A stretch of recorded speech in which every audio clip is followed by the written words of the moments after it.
we're looking at a DC 5000 by Mabru. It's a marine AC unit, but this we're designing for a land-based application. So here you'll see the unit. We're using our lithium 200 amp hour 8D battery, weighing in at about 60 pounds. And then what I'm going to do is show you, in most instances, for example, this unit is hooked up to a ground support unit, so we'd have to have a constant flow of water. It would typically be seawater. Now, in this instance, we're doing things a little bit different, and I'm going to go outside to show you how we're doing this one with a simple radiator. So here you can see the unit, you can see the size of the unit, and I'm going to go outside and show you on the radiator. So here in the warehouse up here,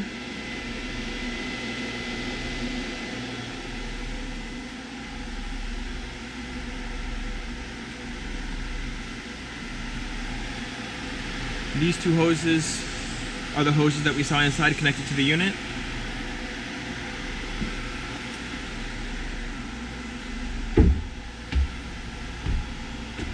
If you just give me a second, I'm going to confirm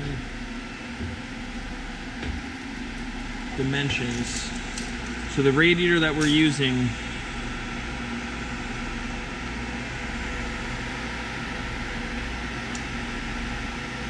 is 36 inches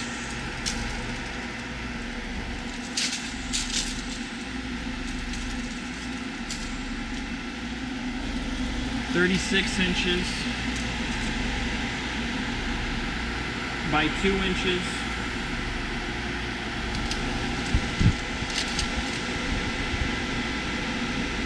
by about 11 inches. We have 2 fans to dissipate the heat, and we have a 300 gallon power pump to circulate the glycol mix through the unit. Here we're using a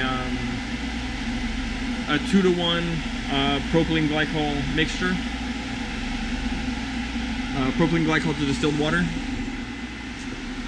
and we have the unit running. The unit's running without a problem. The temperature we have in this warehouse, ambient temperature, is about 85 degrees, and we're able to maintain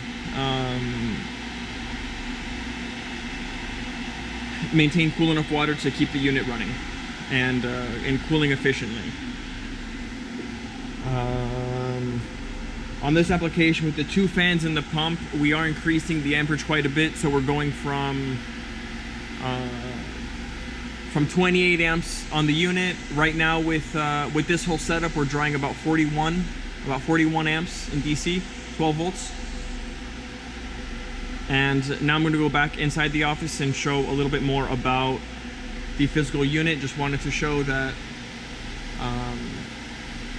about what size radiator would need to be used to keep this unit cooling efficiently. Okay, so going back towards the unit, I have a return temperature of 75 degrees, and I have a discharge temperature of 59.5, so I have just under a 15-degree differential between the air coming in and the air coming out of the unit. You'll see we have one sensor right here in the supply, and then we have another sensor in the return right there. The display that comes factory is going to be this one.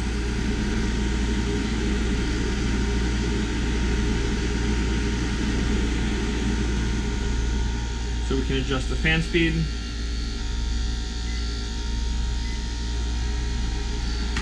And then just to get a better idea of the vibration,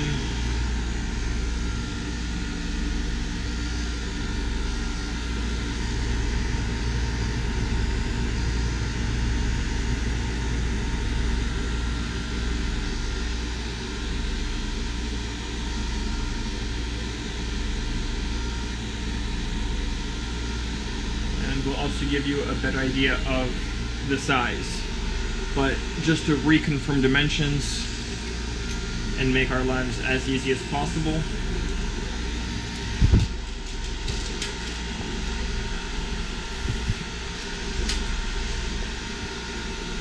The total height's going to be right around 10 inches just because we have that Freon line in the back.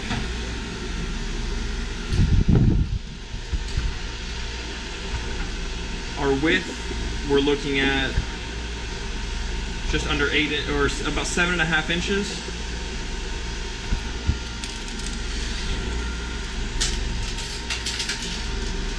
And total length.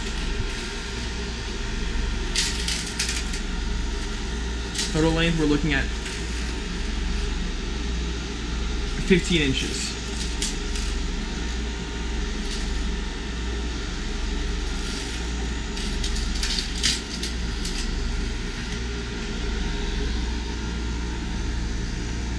Unlike our other units, we have a different control box on the DC units.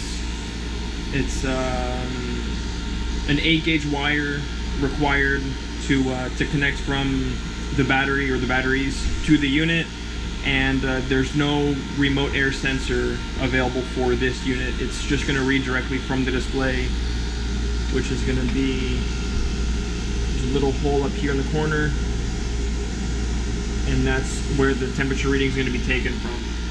The hose connections are going to be 5/8.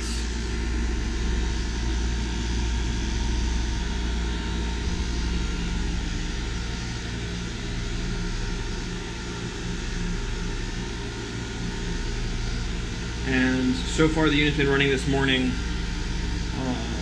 since 8:30. It's now 10:40, so about 2 hours with the fan and everything, and we're down to 79%. Now it's showing 78%. And we go here. Turn the light on.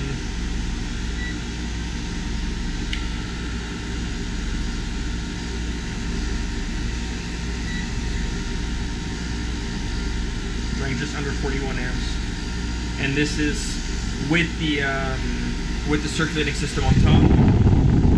If we check over here.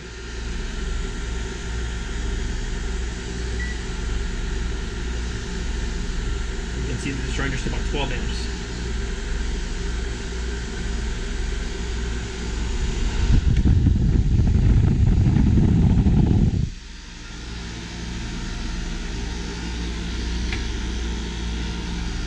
And that wire that I showed you, that was for the fan and the pump.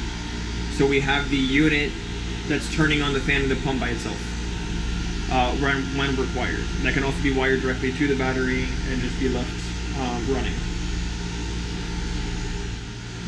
I apologize. One more notable difference on this unit is going to be right here.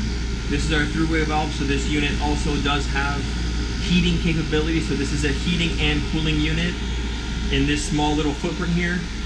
And once again, this could all be mounted inside. If you were doing an RV or any kind of vehicle, this can be mounted inside. And then all we have outside is these two hoses passing through like that, and a feed wire to the radiator, and then the wire for the fans and the pump.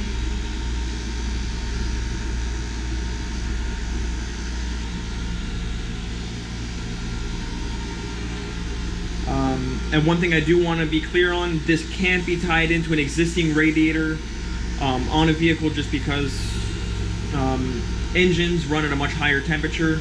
If we run that temperature water through our coil, we're not going to dissipate enough heat, and we're going to have high pressure problems with the compressor, as we need to run with cooler water than what the engine runs with.